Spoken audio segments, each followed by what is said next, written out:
Hey guys, welcome back to the channel, and for those new to the channel, I'm Daniel from Pathfinder SA, and in today's video we'll be discussing 5 things to consider when buying your first 4x4. So without a doubt, let's dive into it and let's discuss the 5 things. The first thing we're going to look at is determining what you require. What is the needs? Do you need a lot of space in the back of the vehicle? Are you planning, or do you have a family? Because it's not going to make sense purchasing a vehicle that's only going to suit your needs for a specific time period. Now, speaking specifically about that, I would suggest looking at a vehicle that's going to fit your needs long term. Do you need a vehicle that you're only going to drive on the weekends, or only going to do normal adventures? You're doing some 4x4 routes, not anything intense, or rock climbing and all those type of things? Or do you basically just need an overlanding vehicle that will suit your needs to take you and your family on your next adventure? Those are all things to take into consideration when determining the need of the specific vehicle. Are you going to use this vehicle for what it is made to be doing? So I mean, at the end of the day, are you planning to have a family? That's other things you have to take into consideration. Are you planning on going on long-term trips where you might need a little bit of an older vehicle? You don't want to take that vehicle into the bush. Those are all things I would suggest to consider when purchasing your first 4x4 vehicle.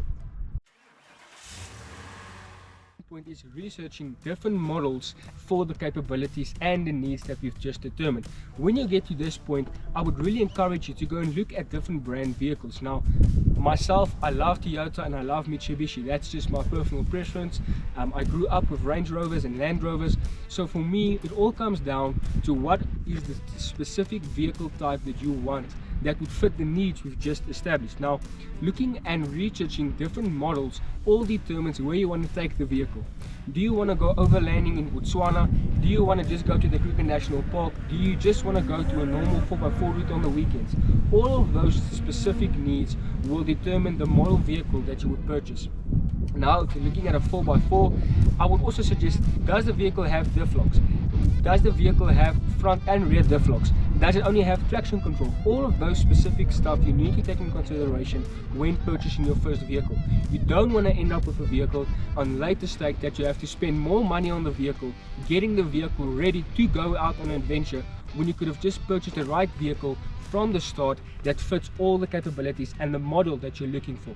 So I would definitely say, when doing researching on the specific model, look at whether are you going to actually drive 4x4 with the vehicle, or do you just need a vehicle that has a bit more clearance that you can fit maybe either spaces or a lift kit in, and it will get you to where you need to go. All of those things you have to take into consideration. Now, with saying that, you don't necessarily need a 4x4 to go out there and live the adventure that you want to live. Sometimes we can get away with some stuff like a 4x2 vehicle or a 2x4. Those are vehicles that I grew up with that you can definitely go, you can go and drive on the beach, you can go and do 4x4 routes of it. If you put on or slap on spaces and a bit of a lift kit, bigger tires, but you're still going to have to spend money on that vehicle. There are different options to look at. Now, with saying that, you can get away with a fairly good price on some older vehicles that already that's already kitted out totally to the brim.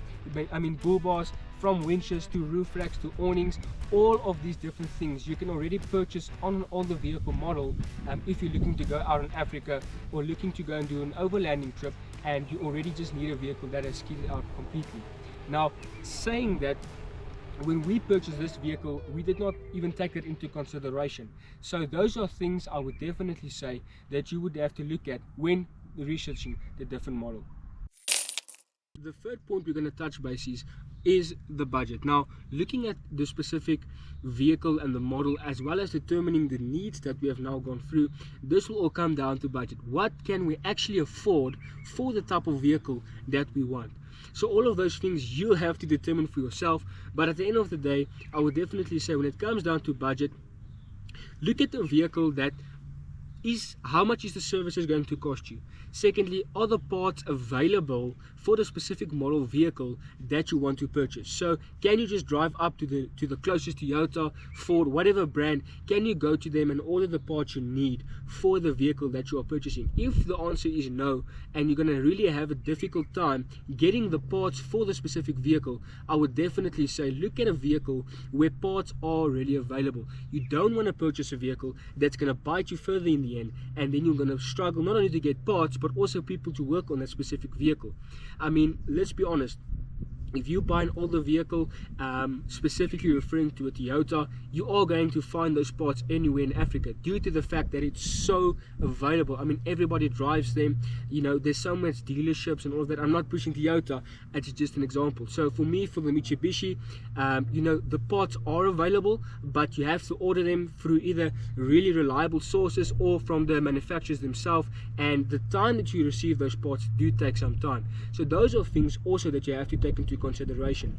Also, go and look on the forums for the specific vehicle that you want to purchase. If you're looking at a vehicle that you really love, that fits your budget, go onto Google, go type in that specific vehicle, and the first thing I would recommend searching for is basic problems or problems with that specific model. So in this case, I've got a Mitsubishi 2007 model, and you can just go and type 2007 model Mitsubishi Pajero common problems and see whether those problems are easily, you know, can it be fixed easily?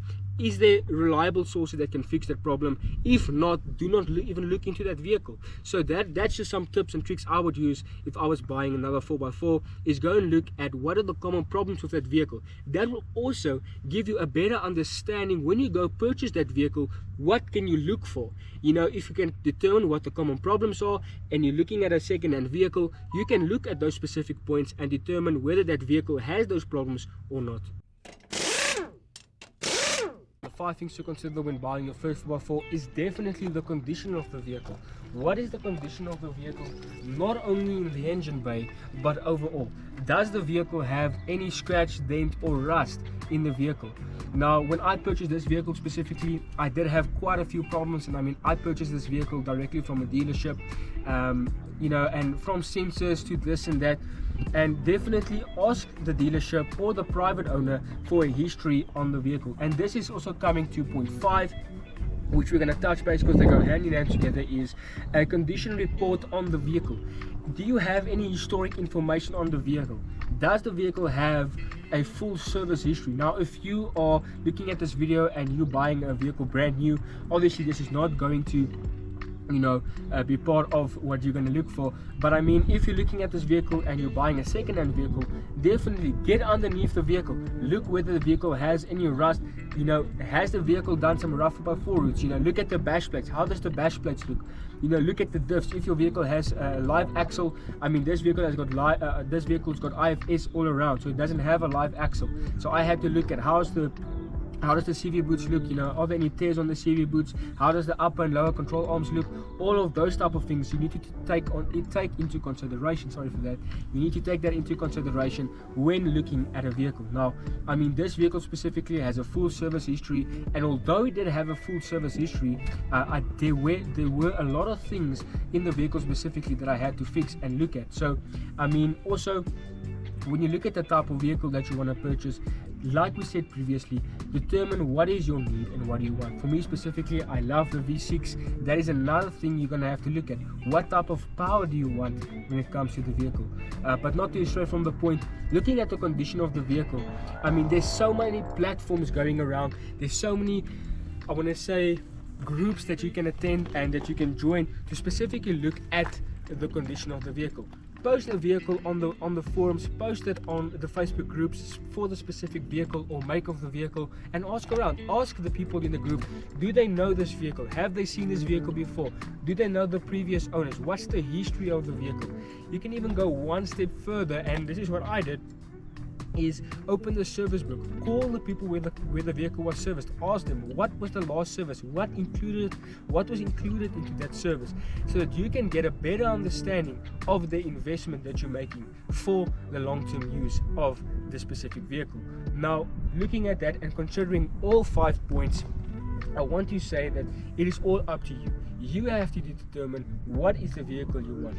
Thanks for watching this video, guys, and I really hope that these 5 tips gave you a better understanding of what to look for and what to consider when buying your first 4x4.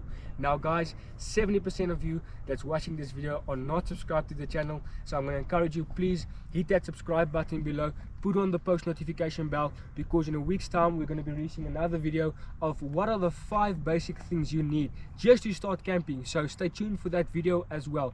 And guys, remember, the adventure begins with you. And just to end it off, we would like to know from your guys' side, in your experience, if you have purchased a 4x4 before, what are some of the advice you can give the viewers? Hit it in the comments below, let us know, because we would also love to learn from you guys.